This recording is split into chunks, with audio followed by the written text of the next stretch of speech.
Welcome to Between State Lines.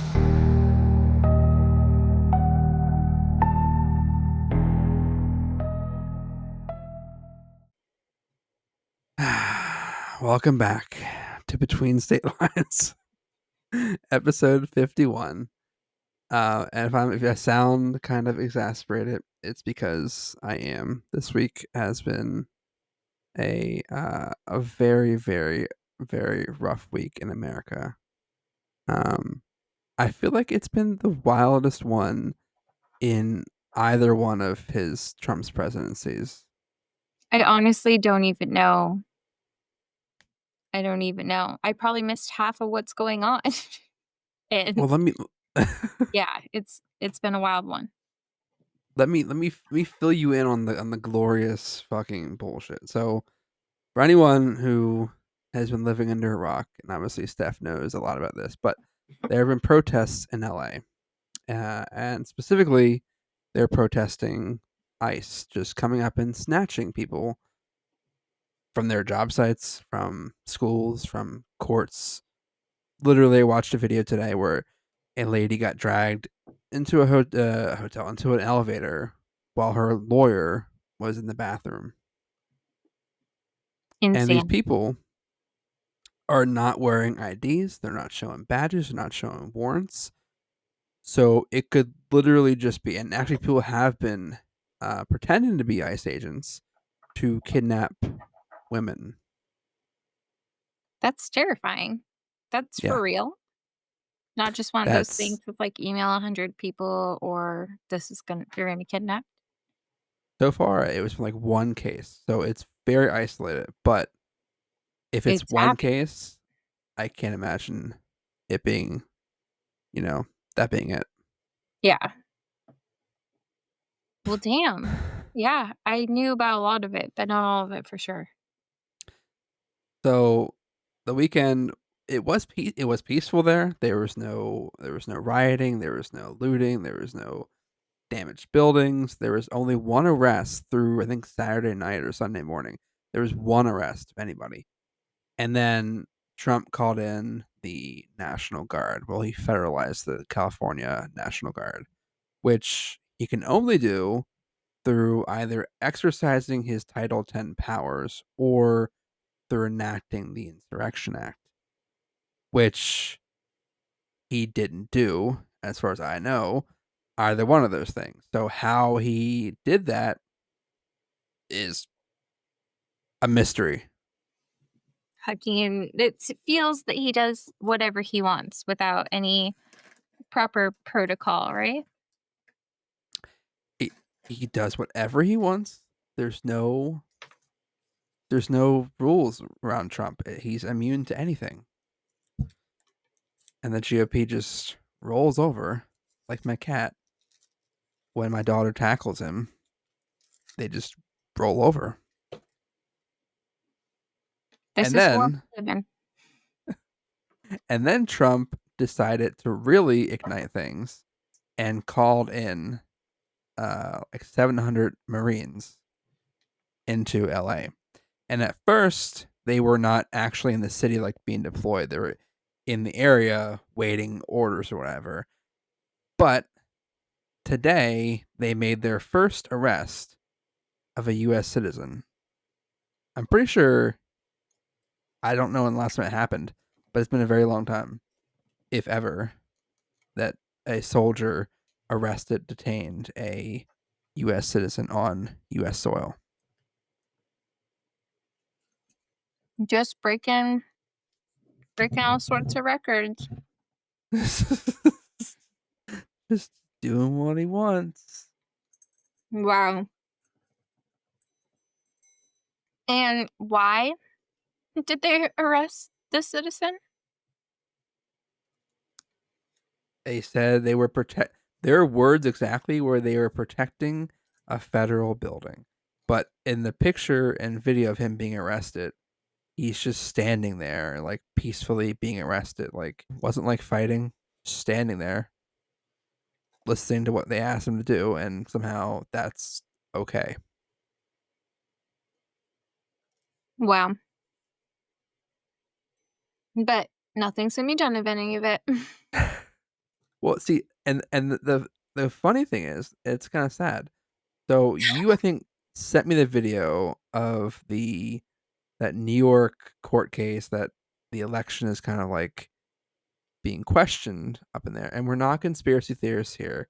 We don't take things at, like, you know, face value, we kinda question it, so take everything we're gonna say with a grain of salt.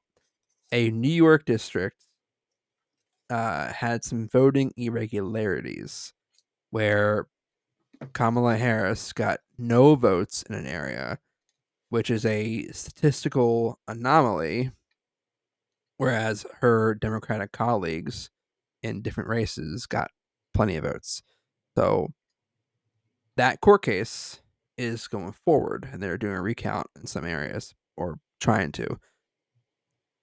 And I saw that people were like, okay, well, those machines were used in all of the swing states. And so, which is a great thought. Okay, he cheated. I mean, probably, who knows? But like, if it comes out that he did cheat, what are they gonna do? Like, Exactly. you think that the GOP is gonna remove their leader? No, they'll be like, it's okay. This means a lot to us. We'll make sure it never happens again. Never. And I heard a theory that 2020, and this makes so much sense, that 2020 and the whole questioning election was not about actually trying to overturn the election. It was about trying to make the reactions so awful that anyone questioning this election would sound like a crazy person and be like, no, no, no, that's crazy. We're not a conspiracy theorist. We can't possibly question that those results, which makes so much sense because people were like, there's no way he did it. There's no way. Yep. I mean, yeah. Nothing would surprise me at this point. That's really disappointing. Yeah. Um the big beautiful stupid fucking name. The big beautiful bill, that the tax bill shit that got passed by the House. Um it contains verbiage in there that forbids any states from enacting any kind of regulation surrounding AI for the next Cool. 10 years, which leads me to believe we are going to see an absolute fuck ton of AI generated news videos. Like, we've already seen it with the LA protests where people make videos about like all these buildings being damaged and it's AI, but it shows people rioting and looting, and people believe that be actually happening. Can you imagine when AI gets even better in 3 years? Like, I can't who imagine knows? because everybody who saw the video that you sent me of the old lady telling me that cabbages are really bad was like, wow, that looked really real.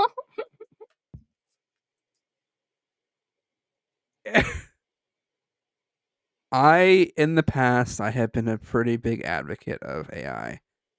I think I put the horse before the cart, and I retract. I think AI, in the simplest forms that I liked it, just making my childhood songs a reality, making dumb little videos, is fun and great. But I don't like the trajectory that we are on currently, and that doesn't seem to be slowing down or getting any better.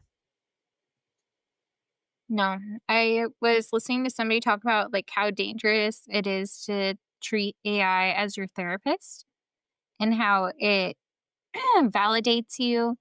And if you're somebody who's experiencing psychosis, then that's really dangerous. And then I've seen some people that are like, thank you so much to whoever suggested AI to act as a therapist.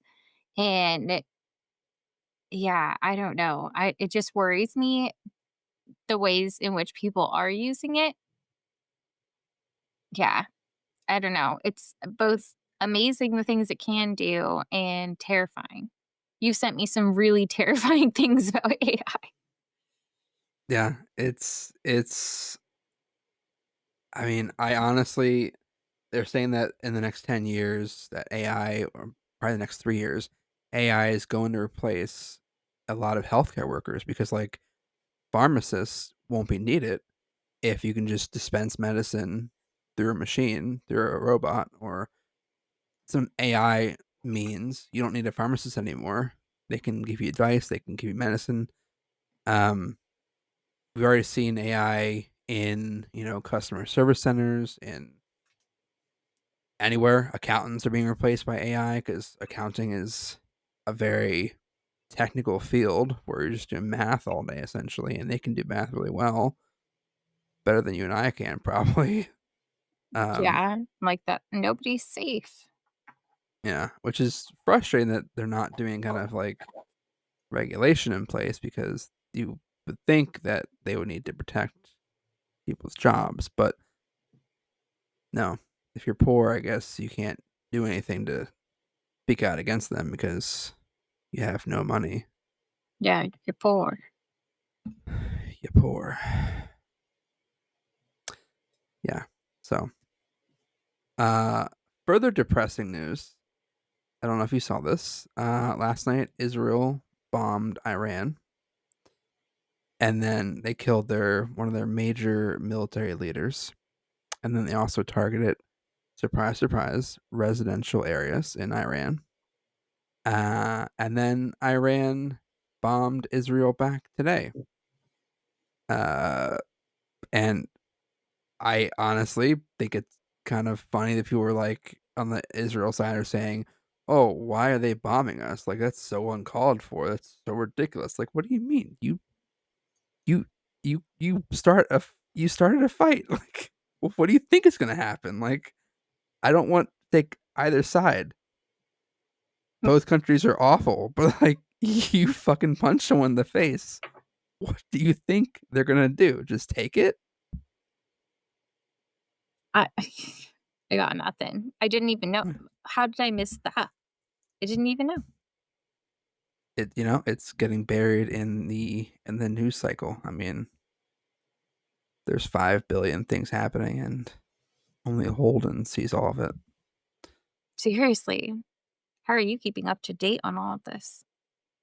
Are I you follow that okay? guy Aaron Parnas. I follow him on TikTok and I'm always seeing his videos like goddamn. For real. um so that's shitty. A little bit of better news. An Indian plane crash. This is not this sounds bad at the start. An Indian plane crash in India, and everyone on board died except for one person. And that person came out of the crash with, I believe, a few burns on his hand and like impact injuries, but nothing serious. He's fine. And the way he described his like surviving the crash was that he was in the exit aisle, and when the plane crashed into a building, he saw an opening where the plane like split, and there was an opening in the building, and he just jumped. And then that jumping out of the plane saved his life. My God. Yeah, I would never fly again ever. No. He lived an action movie. He he he lived Final Destination. Seriously. Yeah. I don't know that I would trust a plane. I wouldn't trust buildings. Like, I'd just be like, nope, I'm going to live on a farm somewhere forever. Yeah. I already feel that way, Uh, though. Honestly, I'm already scared to fly. Yeah, with all the things happening. Yeah. No thanks. No thanks. Uh, Last 2 points here. Trump's military parade is tomorrow on his birthday, and it's supposed to be a downpour in DC. Like 90% chance of rain all day, and gonna be awesome. I love to Okay. see it. Yeah. Mother Nature does not fuck around. On our side. Thank goodness. Something's going right. Something is going right. But a controversy with the military, the army, actually happened this week too. Um, uh, at a Fort Bragg in North Carolina during an event commemorating the U.S. Army's 250th birthday, which had Trump in attendance, of course, was criticized for its political overtones and sale of partisan merchandise on base. So a vendor, 365 campaign from Tulsa, Oklahoma, was permitted to set up a pop-up shop in the military installation, which offered items like Make America Great Again hats and novelty item labeled um, white privilege card. And it was essentially a fake credit card, which then sparked concern because it's a fucking racist ass fuck thing. But images surfaced showing soldiers in uniform purchasing these items, and the army has initiated a review to determine how the vendor was allowed on base and to prevent similar incidents from happening in the future. Okay, sure. Yeah, so that happened. And apparently, at a campaign rally, I didn't realize this happened before. When Trump wanted soldiers behind him, this is last year. He internal communications were leaked that the troops he selected were specifically not fat soldiers. Mm. That was his request or his demand was that none of the soldiers be fat soldiers. Okay.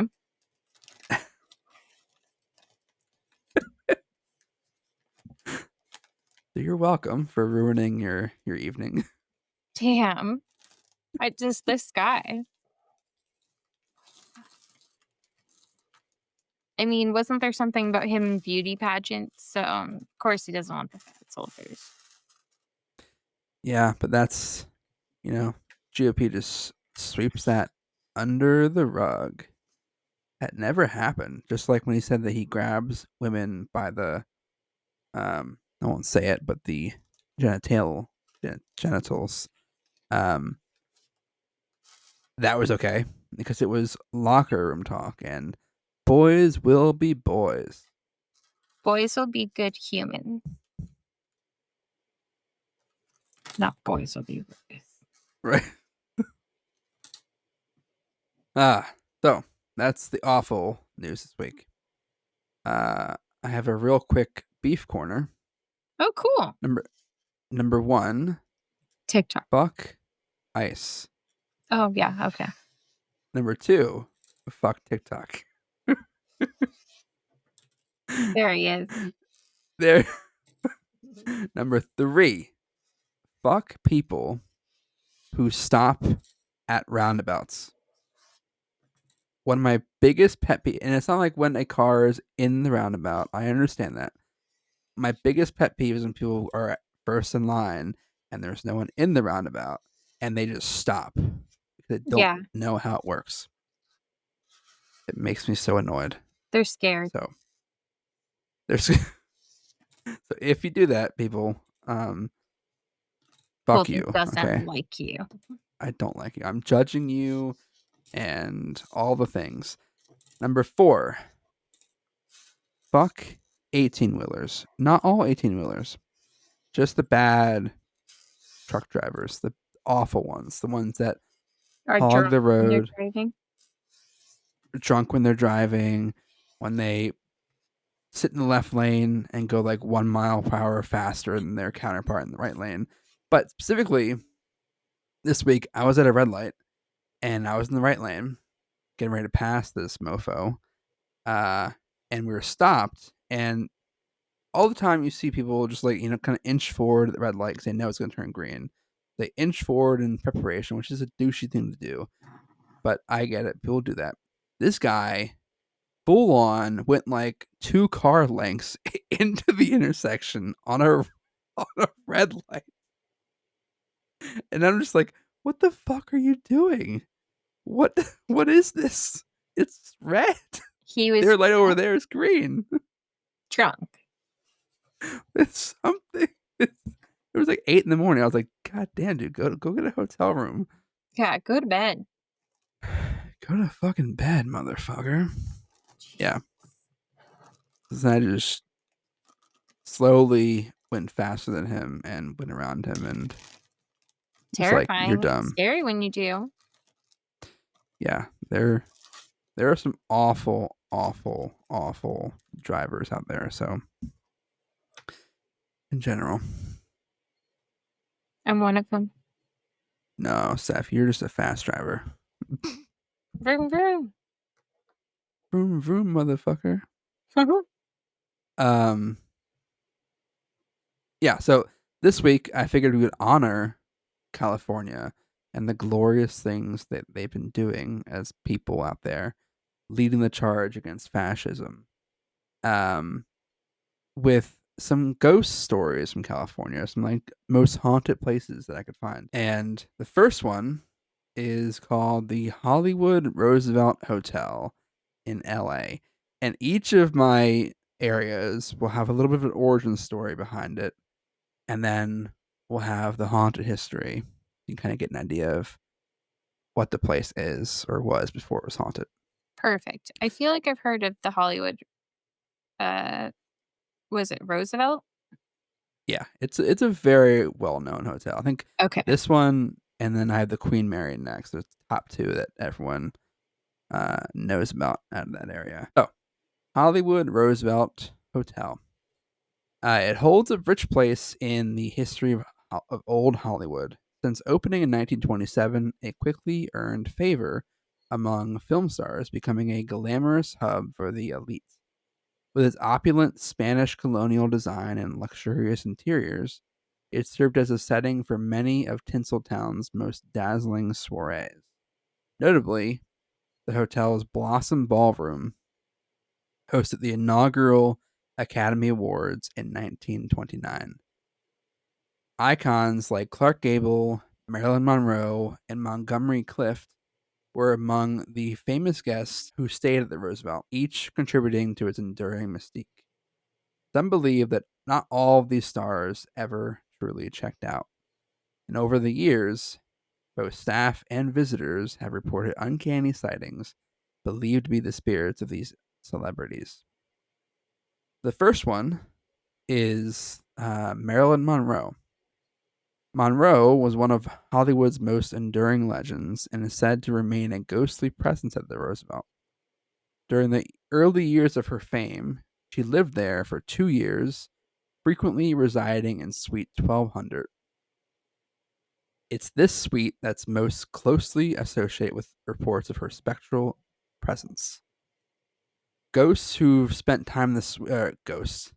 Guests. They bring It's like ghosts more in too for her? They bring Clayton with them. Our Wow, old Clayton friend really gets Clayton. around. Gets around. He's a slut for Hollywood celebrities. Hear that, Clayton? He's talking about you.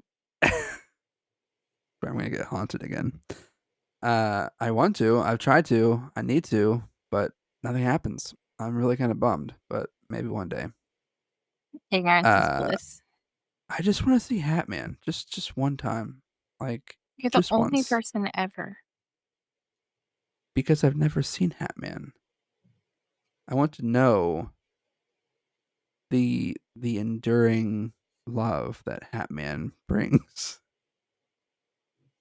The enduring love. The gifts of everlasting, eternal life through Hat Man. That's what he brings? He brings that, apparently. That's what I think. I don't think If so. you see, if you, well, maybe don't be a hater, okay? Hat Man I just think I've trying seen to, it. I think I've seen him. yeah. But then you got scared of him. You gotta be like, "Yo, what up, Hat Man?" Like my daughter, I'm trying to teach her how to say, like, when she goes to see a doctor, I say, hey, why don't you say, what up, Dr. B? And she's always too scared to say that. But one of these days, I'll get her to say, yo, what up, Dr. B? Uh, but you gotta say, yo, what up, Hat Man? What's good in the hood, bro? I don't think that's how that works. I'll test it I out. could be wrong. It could be wrong. If I see Hat Man, maybe he'll possess me. And then I can go into the astral plane. And then I will come visit you. And then one night you'll just be watching TV or whatever. And I'll say, yo, what up, Steff? And you'll see like a little hat in the background. And I'll go like, I'll go, what up, Steff? Yo, yo, yo. And you'll be like, what the fuck? Mm-mm. Mm. Everyone's going down. The house is burning to the ground at that point. If I hear yo stuff, what's up? What up, homie? Okay, I don't know so who you are. I don't know what you want. This house is burning to the ground. so guests who've spent time in the suite recount unnerving encounters, often involving a full-length mirror that once hung in the room.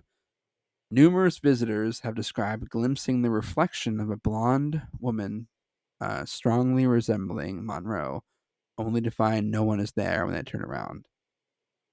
And though the mirror has since been relocated to the hotel's lobby, the reports still persist.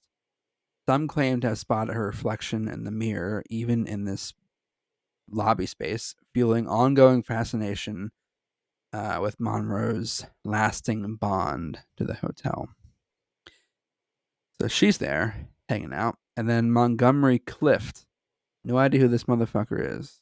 Montgomery, I'm sure you were a great actor. Don't know who you are. Well, before my time, I'm sure. No idea who this motherfucker is. The ghost of actor Montgomery Clift is also believed to roam the Roosevelt halls. Famed for roles in films such as A Place in the Sun and From Here to Eternity, haven't seen either one of those, Clift stayed in room 928 for several months while working on the latter in 1953. He was known to rehearse his trumpet playing during his stay, and to this day, guests report hearing faint trumpet melodies drifting through the room's walls.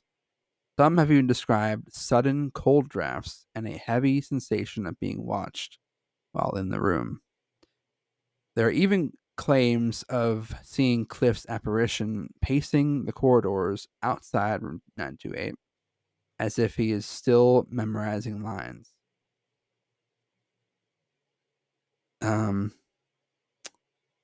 weirdly, there have been ghost children roaming the corridors. Could these be children of Monroe and Clift in the afterlife? We'll never know. Could these be Holden's new ghost children? My ghost children. So guests have recounted encounters with spectral children running through the hallways, laughter echoing and small footsteps pattering along empty corridors. One tale in particular involves a young girl in a blue dress reportedly seen on the upper floors. She's been known to vanish suddenly, slipping around corners or disappearing entirely when approached.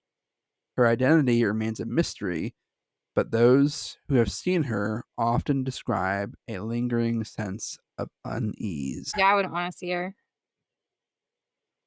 I'm like, yo, what up, lady in the blue dress? Yo, Whoa, yo, yo, yo. little girl. Okay, yo, what up, little girl in the blue dress? You lost? Where's your mommy? Let's go find your mama. Oh, that's so much scarier. So certain parts of the Roosevelt Hotel seem to be especially prone to paranormal activity. The Blossom Ballroom is the main focal point for unexplained events, with flickering lights and this unsettling feeling of an invisible touch are among the stories shared by those who enter. The pool area has also attracted reports of strange phenomena. Shadowy figures have been glimpsed near the water at night, and some claim to hear splashing sounds despite no one being in the area. And even the hotel's elevators have become associated with odd experiences. Guests stepping inside alone have reported sudden chills or faint whispers, sensations that hint at more than just an overactive imagination. Imagine getting stuck in an elevator, first of all. That's one of my nightmares Yep. is being in an elevator that stops. Mm-hmm. Being stuck in an elevator with a ghost like Montgomery Clift, who I just insulted a few minutes ago. He'd Yep. be very mad at me. It's more your nightmare than anybody else's at this point because you insulted him. But also pool, haunted pool. Don't like that. I think it's pretty cool. If I were dead, if I were a ghost, I would go in the pool. Well, yeah, if you're the ghost, it's fine. If you're the person, I'd hate to be out just enjoying myself, having a good time, come in contact with anything. you just, you just jump in the pool and you go under the water and you open your eyes. You No, open your eyes. They're just me, no, pale, even paler than I am in real life. Just me, pale as hell, with a hat on. I'm Hat Man. no, That's a new superhero, not Batman. Like I'm Batman. I'm Hat Man. no. It is catchphrase like "Yo, what up? Yo, what up, Steph?" Pass, Don't hate. pass. Sounds You know. awful. 0 out of 10.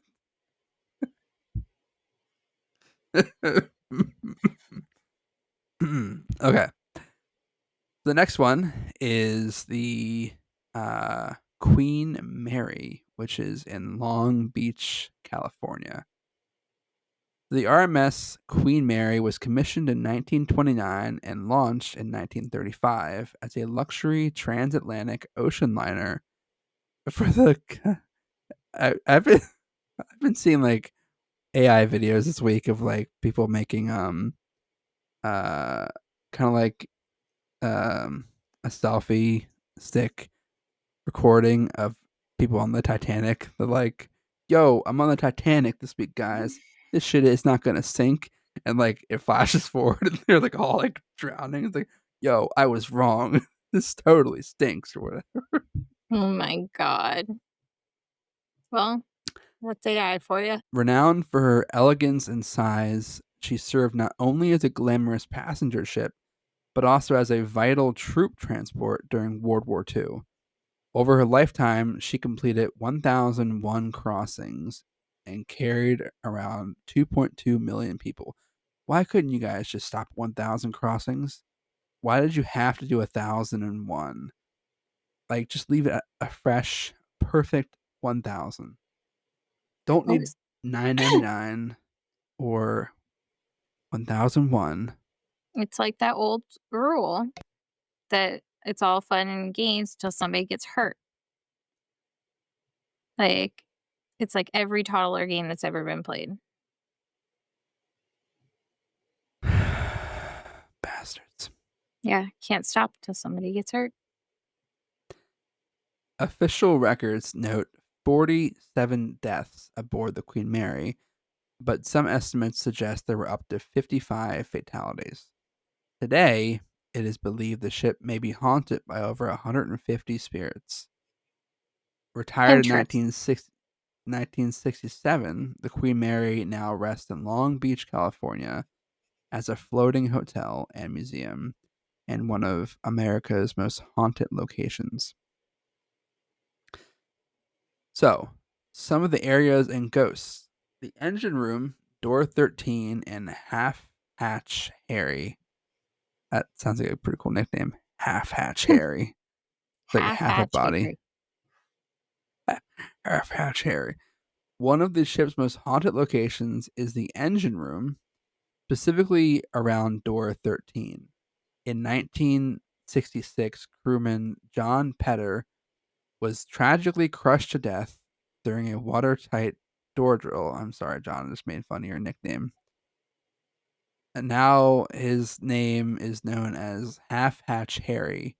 His ghost is often seen near that spot, and visitors have often reported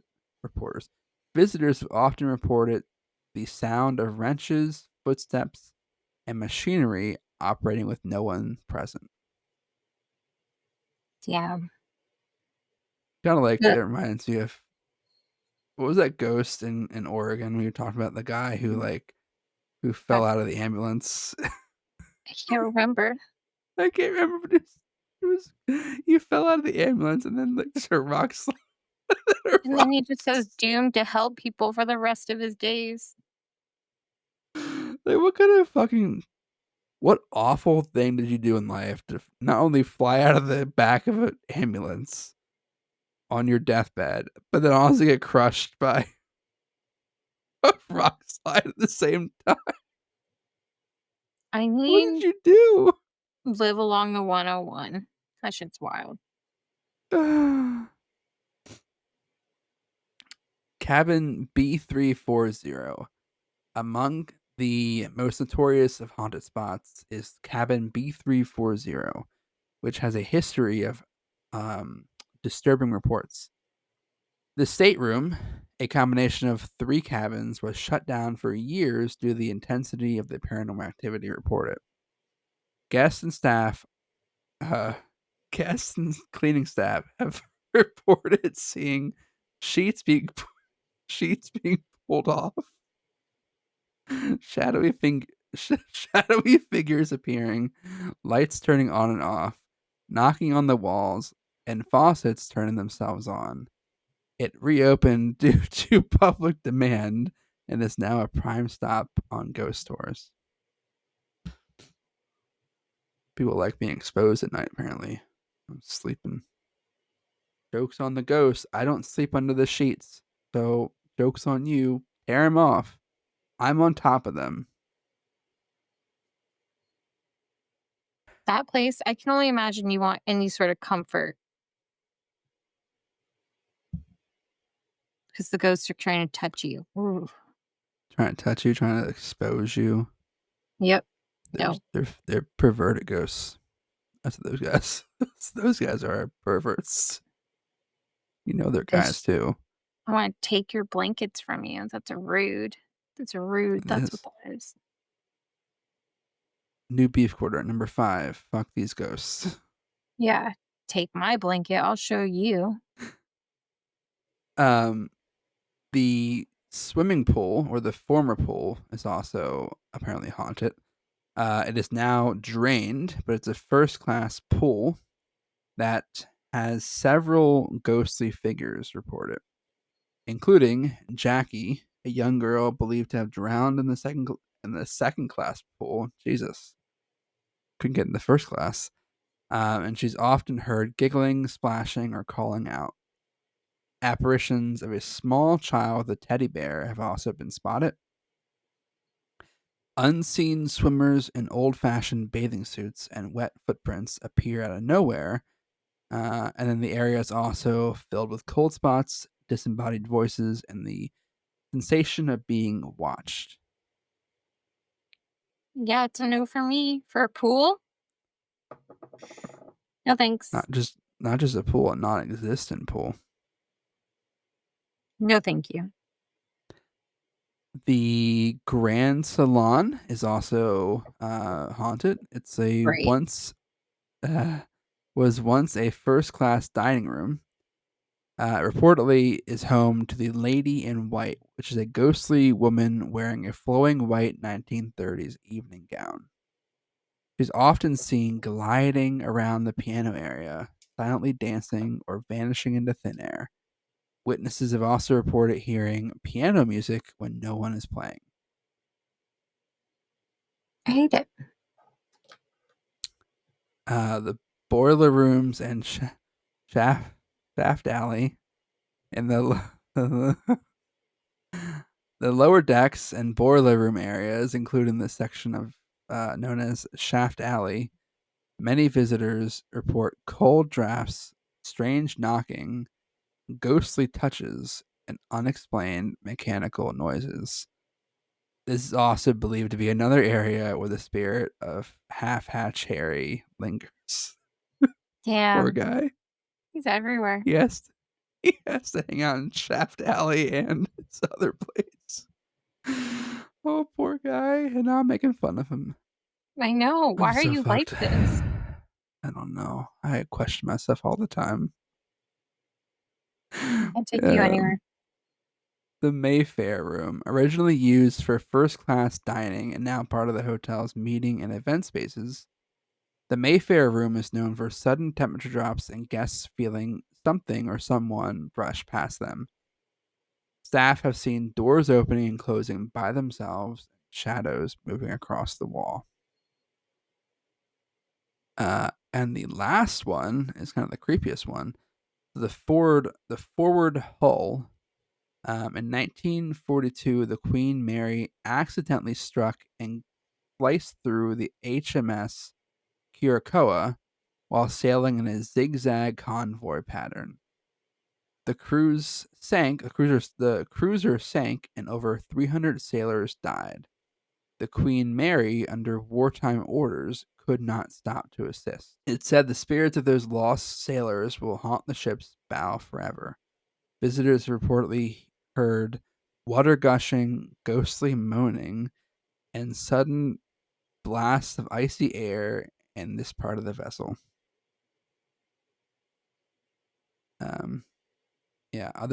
Other things most often experienced: flickering lights, slamming doors, furniture moving.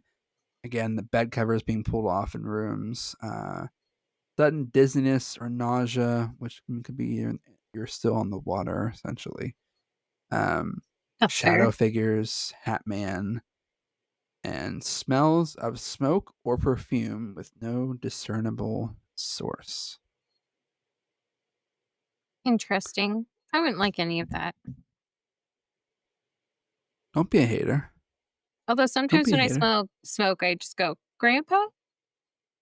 What if you smell like what was like weed smoke? I'd be like, yo, what up? Holden? Where Holden? Did you learn how to astro project yourself? That's how you know when I die one day that I'm a ghost, is you'll randomly smell like marijuana in an area where you wouldn't normally smell marijuana. I live You'd in be like, Oregon. I'll never okay, know. but like you be oh, that's right. Okay. Well Marijuana then is everywhere. well then fuck, okay. No, you'll be at work and then you'll randomly smell marijuana. There you go. Yeah, but then I'd just go, did somebody sage? Because And every I'd say time, that's what I say. no, what up, Steph? You'd see a shadow of a hat in the wall. I'm Hat Man. Feel like I'm never going to work again. It just made quitting so easy. Hell yeah. That's my plan. The next place is called Bodie Ghost Town, and it's in northeast California, kind of near the Nevada border. Oh, Look, I decorated that. you did. You're putting your ADHD to good use. Thank you. I'm making stuff. I feel like I need to be medicated for ADHD. 'Cause the sheer number of times that I have forgotten to start the dishwasher completely sober is mind-boggling. Yeah, I'm really happy that that job is not mine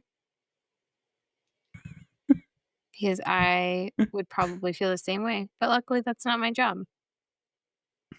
You just pass the dishes to the person responsible, and I then told my mom once, I said, it's a self cleaning kitchen. Have you ever noticed if you put dishes out, then somehow they just get cleaned up? And she said, it's me. It's me who's doing all that. It's man, like, it's a lie, Susie. Prove it. I'm going to keep this up because it seems like it's working. So, nestled in the high desert of California's eastern Sierra Nevada, Bodie was established after gold was discovered around 1859 by William S. Bodie and his partner, E.S. Taylor. Wait, The f- where was this? it's in the California's eastern Sierra Nevada. Oh, okay. Um, the famed Bunker Hill mine delivered a rich vein of gold, triggering a boom beginning in 1875. By 1879, Bodie surged to a population of roughly 8 to 10,000 residents with over 2,000 structures, including saloons, hotels, churches, firehouses, general stores, a bank, a cemetery, a Chinatown, a bowling alley, and even opium dens. Oh. Despite a revival in the 1890s, mining declined and devastating fires in 1892 and especially 1932 destroyed the majority of the buildings. By the 1940s, Bodie was nearly deserted. In 1962, the site was designated a California State Historic Park and a National Historic Landmark, preserved in a state of arrested decay. And today, around 100 to 200 buildings still stand, their interiors stocked just as they were left, and the town typically attracts about 200,000 visitors annually. Um, there is apparently a curse that is on the land. Legend holds that it's called the Bodhi curse. Surprise, surprise. Um, legend holds that taking even a pebble or a nail from Bodhi brings misfortune until the item is returned, evidenced by the various letters and packages of returned souvenirs sent by remorseful visitors. Rangers believe the spirits of past residents guard the town's artifacts. I would go there and I know. take a little pebble You would. to test it. You'd be like, now I got the ghost I've always wanted. Bad luck. You become don't Hatman. care. You would love the bad luck. In this town, there's a house called the J.S. Kane House, which is located at Park and Green Streets and is a former banker's residence. It has reports of doors and windows opening on their own. The ghost of a Chinese maid is said to appear to children reading bedtime stories while pushing or suffocating adults. Whoa. Pushing or Rangers suffocating. There's pretty Quite much the like leap. polar opposites there. Like pushing or you're putting someone to death. Just a little push or suffocation. Which do you want? Push or death? Rangers report strong feelings of the presence as though an unseen weight had fallen on them. The next house that's haunted is called the Medicini House. Guests claim to have Medicini? experienced Medicini. Guests claim to have experienced sudden whiffs of Italian cooking and even children's laughter or muffled voices. It's like the Chinese lady from the previous story. It's just the muffled voices is just her suffocating. I mean, just that's terrible. It's me. I'm making the pizza. That's exactly what you expect from a Medicini house. Some even believe that Mrs. Medicini herself haunts the place. She's gonna haunt you now. That's who she's gonna Oh haunt. yeah. If I start smelling pizza or Italian food in my house, I'll be like, yo. I don't think Or it's pizza is Olive actually Garden. Italian. I'll say it's Olive Garden. When we're here, we're fam. We just I hate lost Olive Garden. anybody who's ever been Italian. I hate Olive Garden. Olive Garden is the worst place. Did I tell you? So anytime I eat Olive Garden, I get like sick, like just awful the next day or that same night. But there was one time I had a gift card I needed to use from work, and my boss like picked out a gift card, and it happened to be freaking Olive Garden, and so we had to go use it. So we go there and we sit down, and like the second we sit in our chairs, a kid at the table, like I think 2 tables down, just gets up and just like vomits all over the floor. And I should have been like, you know what?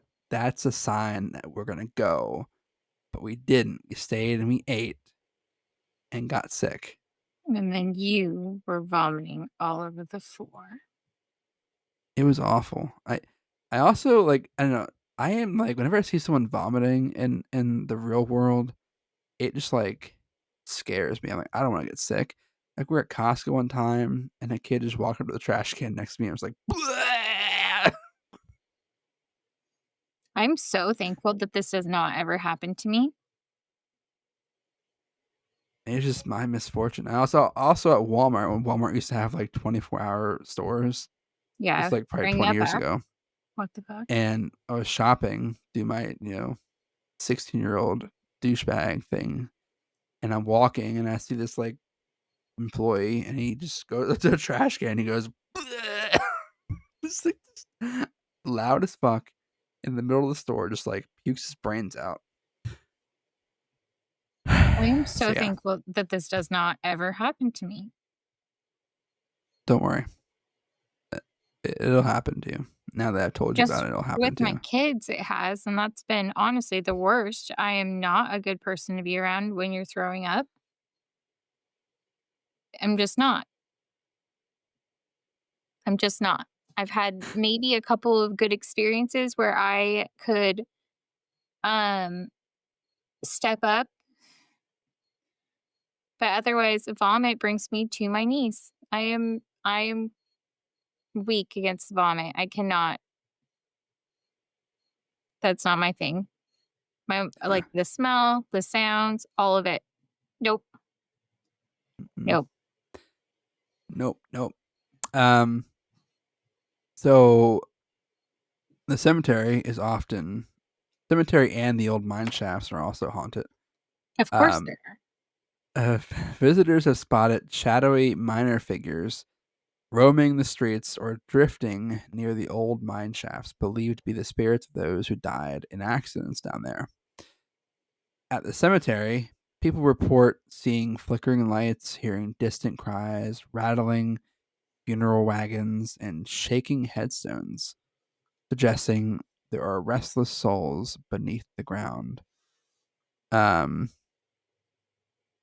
and then, though primarily open during daylight, Bodhi is said to have come alive after dark, and some claim that party noises or footsteps echo down empty roads. Local lore warns that visitors who stay overnight may experience violent poltergeist activity from spirits who claim the town after hours. Just a bunch of like drunk ghosts. That's your dream. That is my dream. I would love Yeah, that. it's my nightmare. Don't hate. It is Yeah. poltergeist activity. That's not nice ghosts. You you could just convince them to be a little nice, but like, yo, can you throw the I'm chair not over there? convincing. I haven't convinced you that cabbage is good. No, you haven't. Not yet, at least. But like, you could be like, "Yo, Hat Man, you're a poltergeist. Go throw the hat, throw your hat, throw that chair. You throw it down like that way and not like towards me. I don't care if you throw the chair, just don't throw it at me." I don't think I can gentle parent my way out of this one. So the next haunted place is called Hotel del Del. It's the most American thing I've ever said in my entire life. Hotel del Coronado. It's in Coronado, California. Surprise, surprise. So it was opened in 1888 in February. It was often called the Dell and is an iconic Victorian beachfront resort. Um, and as the largest wooden resort of its time, It quickly became a favorite destination for presidents, celebrities, and royalty. The story that defines its haunted reputation begins in November 1892. A woman checked in under the alias Mrs. Lodi A. Bernard from Detroit, arriving on Thanksgiving Day and was alone and unhappy. According to hotel employees, she said she was waiting for a gentleman to join her. After 5 days alone, Kate took her own life. Which I don't know why I said Kate, because I didn't even say her name was Kate yet. 5 days later, on the 29th of November, her body was found on the external staircase that led to the beach. Identified as Kate Morgan, a 24-year-old housemaid. The official ruling was suicide. However, inconsistencies around the bullet recovered have prompted speculation of foul play. Dubbed the Beautiful Stranger, Kate's unexplained death sparked rumors of her restless spirit remaining on site. And since then, room 3327, originally 302, and room 502 on the fifth floor have become the most sought after and notorious rooms in the resort, drawing guests eager to experience the paranormal. So, room 3327 on the third floor, Kate's chamber. Staying in Kate's former room is a popular choice. Guests and staff report flickering lights, sudden cold spots, TV sets switching unexpectedly, and the eerie sensation of being watched. Some even claim to have felt fingers brush their cheeks or noticed initials KM or LB etched faintly on the ceiling, which had to be covered in paint several times. Whenever I hear of a ghost turning off a TV, it just reminds me that one TikTok guy is like, where the fuck are these ghosts learning electricity and technology? Like, how do they know how to turn the TV off? They died like 100 years ago, or TVs didn't exist. Like, well, I guess this lady like 130 years ago. TVs didn't exist back then. Like in this aspect, like how do they turn the fucking lights on and off? Like, how do they know this shit? I don't know. Like, it's laughable because, yeah, my mother doesn't know how to work her own cell phone. And she's had that thing for years. Your mom as a ghost is like, help me with my cell phone stuff. Like, all the time. She's like, find this for me. Do this for me. Also, why are ghosts like they're always in old clothing?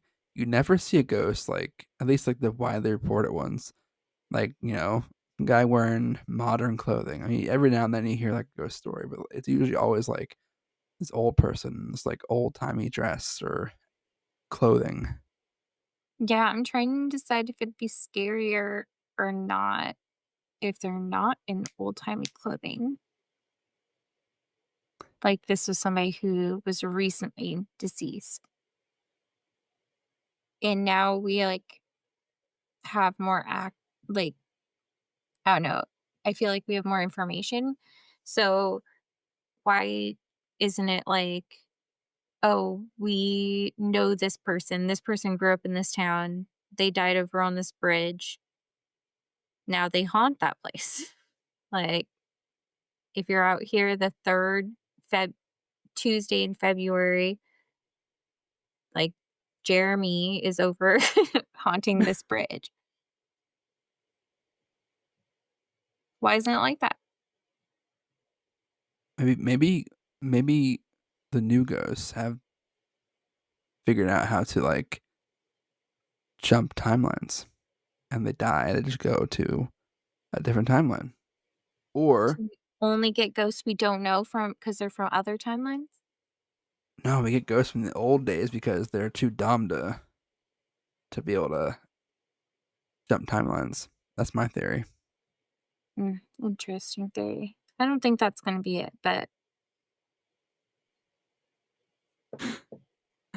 Uh, room 502 on the fifth floor is considered the most haunted.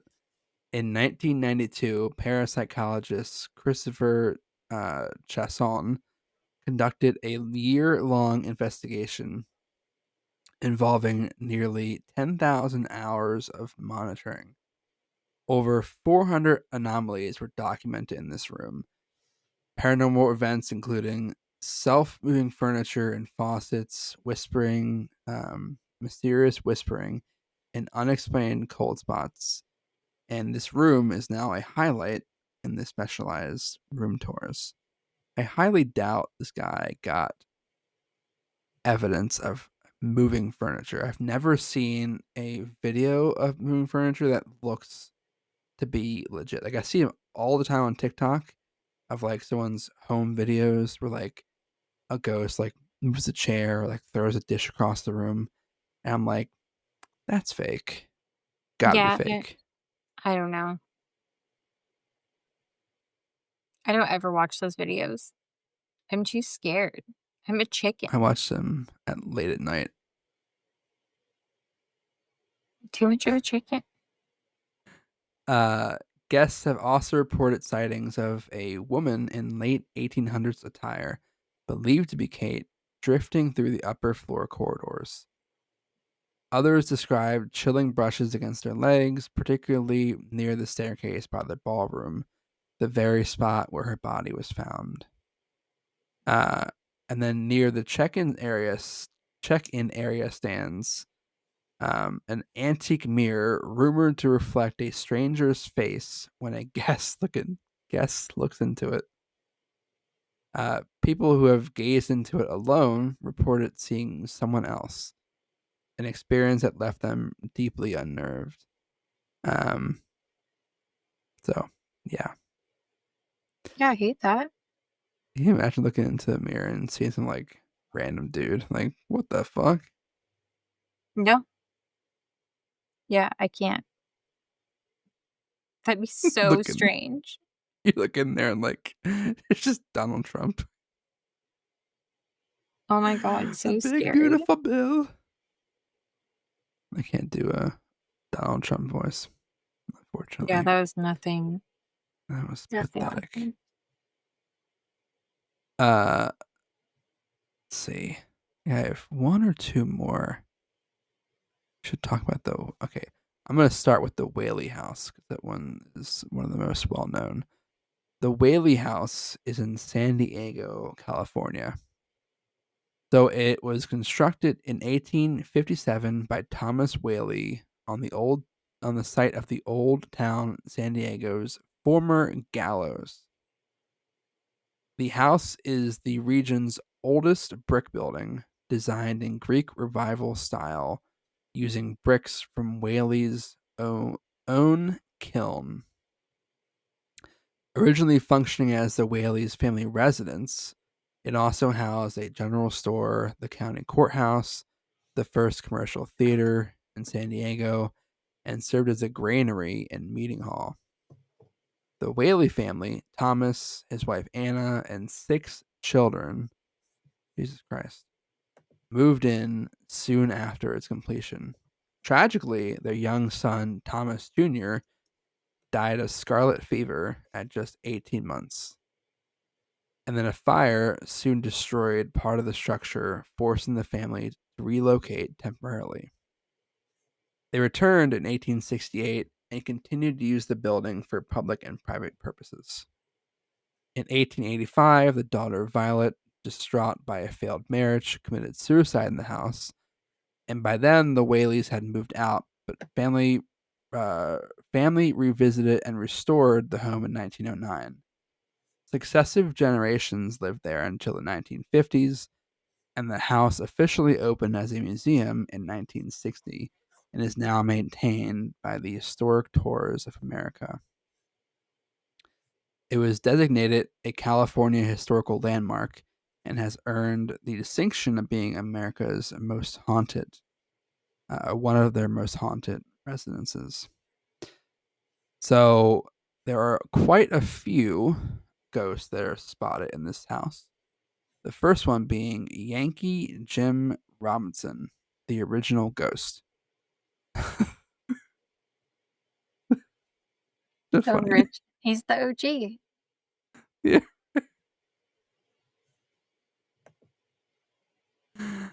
Oh, you've watched Portlandia, right?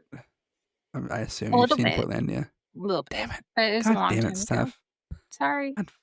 Okay, well, I was gonna say that original Spectre reminds me of when Spike in uh in Portlandia considered himself the original bad boy or something like that. Oh, I might have actually. Oh, that kind of rings a bell. uh, or no, the original rude boy is what is what it is. Um, so before the Whaleys built the house, convicted thief James Yankee Jim Robinson was hanged on the property in 1852. Almost immediately after the house was built, residents, including Thomas Whaley, reported heavy footsteps echoing through the halls, resembling a man wearing boots, which was attributed to Robinson's spirit. Thomas Jr., 18-month-old infant, visitors frequently describe hearing the patter of little feet and the sound of a child's laughter or crying, believed to be the young son who passed from scarlet fever in the house. 18 months old. I feel like I guess my dog was running at that point. Maybe kind of. I feel like running is a little soon for 18 months. Yeah. So I think might be a different ghost then. Violet Whaley. Following her suicide on the second floor, Violet's spirit is associated with intense sorrow. Numerous guests report sudden waves of sadness and sightings of a young woman in distress around that area. And they have Thomas and Anna Whaley. Oh, sorry, the next one's the Thomas is the family dog. Oh, buddy, or Bailey, or faithful friend. Thomas and Anna Whaley, both patriarch and matriarch, reportedly linger as ghosts on site. Thomas is often seen at the top of the stairs, dressed in period attire, while Anna appears drifting through the lower rooms or parlor. The family dog is also seen on the territory as well, on the property. It was a family fox terrier named Dolly. He's heard running through the house um, in all of the stories that people hear about or tell about her. So there's that one. And the last one we're going to talk about today is the Black Diamond Mines in Antioch, California. So coal was originally discovered in Horse Haven Valley, today's Antioch, California, in 1859, which led to the creation of the Mount Diablo coalfield, the most productive coal mining region in California from the 1860s to the early 1900s.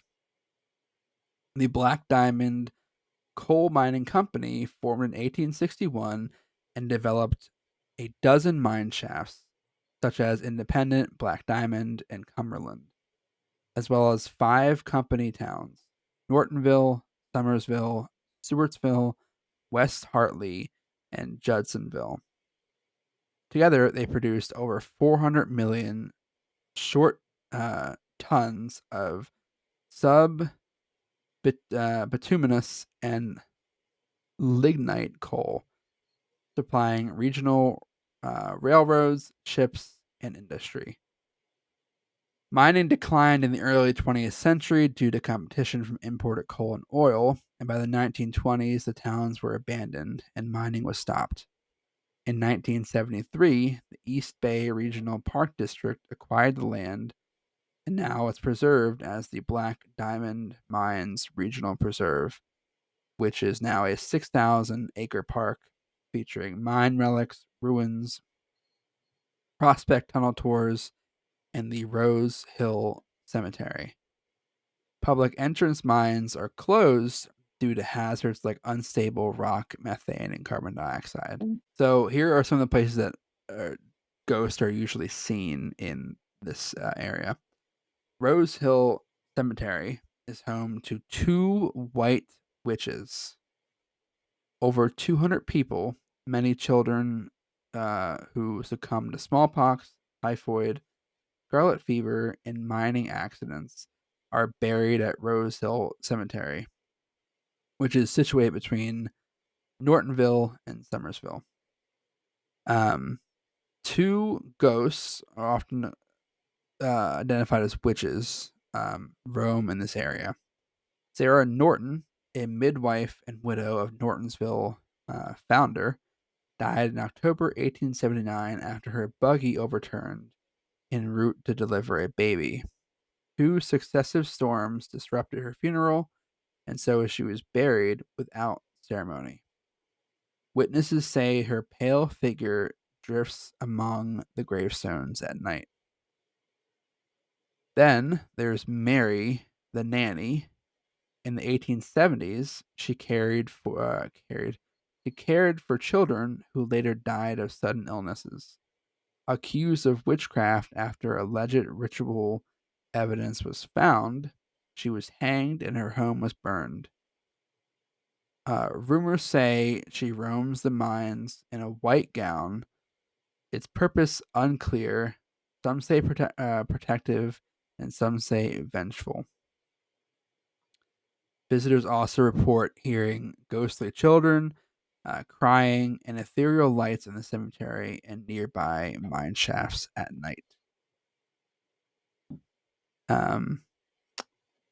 Frequent mine accidents, cave-ins, methane explosions, black damp suffocations claimed many lives in this area, and shadowy figures have been spotted near mine entrances and ruins. Visitors and hikers occasionally sense sudden chills from deep within the underground mines and hear creaking footsteps or glimpse hazy outlines moving through the debris. Beyond Rose Hill and the mines, ghostly voices, unexpected lights, and strange sounds have been reported drifting throughout the remains of the former towns, mine tailings, and along the trails. Jim's Place, a carved cave home atop sandstone, is also said to carry a lingering presence. Jesus. And that is our haunted California trip. This is our homage and our love for California right now, just coming out through the podcast. So if you're in California, this is for you because we love you Haunted and we're Spooky so California proud of feels you. different than other places. I don't know why it feels like eerily like alone. Eerily alone. You know, it'd be nice if we could send like ghosts to haunt people as like a way to get back at them. Like people send glitter bombs in the mail. Yeah, but it'd be a ghost. It'd be like a letter, like a nice letter. And like, oh, this person loves me. I don't know who they are. And then like, bam! Once you open it, it's like you're inviting the ghost in the house. Yeah, it's so terrifying. Think of how many spammy type places that call you and you just like hang up on them or are super rude and they just send you a ghost. Probably be super cheap for them. Oh god, can you imagine like those like the scammers who try to get you to buy iPhone or iTunes cards? That, like they send a ghost to steal your wallet and go do it for them. Yeah. Sending a ghost would be too easy. Too easy. Can't do it. No, you can't do it. They have to regulate the ghost industry. Only way around it. The ghost babies will not do evil bidding. They will not. I will train them to do my bidding Your which evil is not bidding. evil. My evil. My great, positive, loving bidding. Also, I'm after Evil bidding. people like Ice. This is how this ends up. Did a really good job. My ADHD can never. Thank you. My ADHD love this. It doesn't make any sense. I love it. So, everyone, thank you for being here. Thank you for listening to us ramble on. Yeah, go Hatman. Tell us what you think about these stories. If you have any of your own stories, drop them in the TikTok until it gets banned, or put it in the comments on the podcast on Spotify. You can comment there, review us there, and then our next episode, well, our year episode will be a live episode. So, and that'll be in 2 weeks. We'll do a 51.5 episode where it's like a highlight of all the last year's episodes. Okay. And then we'll do an actual episode with you and I. We'll do live. So, yeah. Thank you for listening, and we'll see you next 2 weeks. Bye.